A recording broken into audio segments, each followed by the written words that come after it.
Hi everyone, number second part आरोना ओमफ्राय जोङो बालेंमारिनि थांनाय ओमफ्राय स्पिडबट सालायदोंमोन नालाय ओमफ्राय जों स्पिडबटआव गाखोबाय आरो गोगोम थादों आरोना गोदोलाबायदोलाय फार्स्ट टाइम गाखोदों नालाय गोदोलाबायनानै थाबायनानै गिदों आरोना लोगोफोर स'आ जोंनि भिडिअखौ नायलांबाय थादो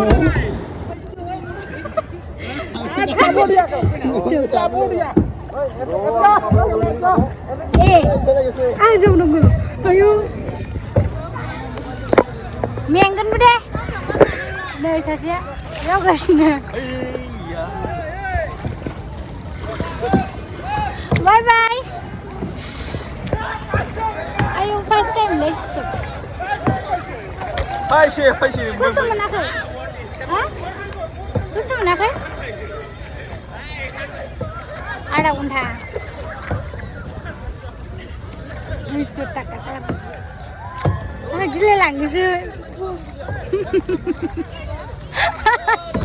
सासेया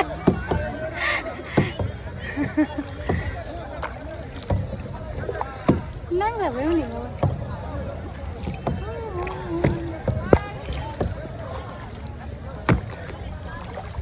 फट'खौ खेबदां नै बैसिमल' थांनो मोनो बैसिनि सान गायनायसिमल' थांनो मोनो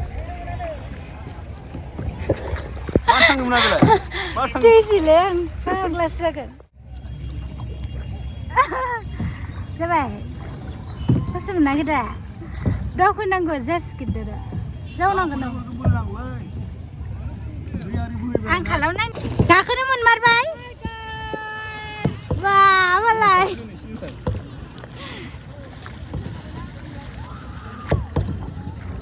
जा बादि नांथारदोंमोनरा बिसोरो माखासेया गाखोमोन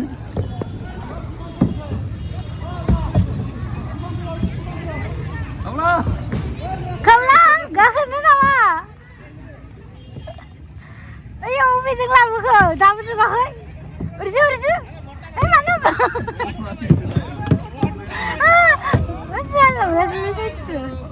बैसिम थांनो मोनगोन ना मोना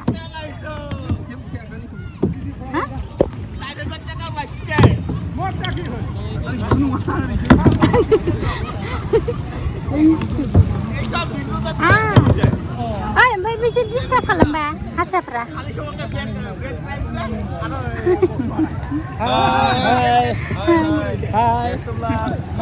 thank you Happy Independence Day. Thank you. Happy Independence Day. Happy Independence Day. Same to you. Lagaw माथो जायगाया मोजांथारब्रा मोजां नुथारदों मोजाङै साखु बायदै हा मबाइला गोलैगोनलै आंहा आरामथार सासे जावगासिनो दङ